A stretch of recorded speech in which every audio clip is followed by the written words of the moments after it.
Alam nyo ba kung paano gumawa ng kikiam? Tara, samahan nyo ako. Panoorin nyo ang video na to hanggang dulo. So, ayan yung ginagawa kong kikiam is sardinas.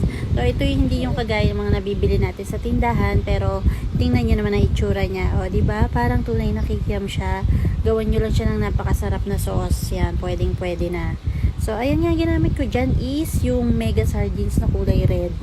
2 piraso. Tapos imamash lang natin yan hanggang sa madurog. Kailangan yung pinong-pino siya ang pagkakamash niya para wala siyang buo-buo.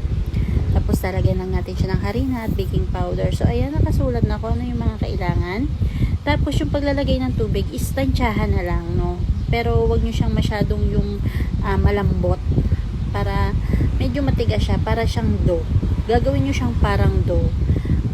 Yan, kagaya niyan. Tapos yan, pwede na natin iprito.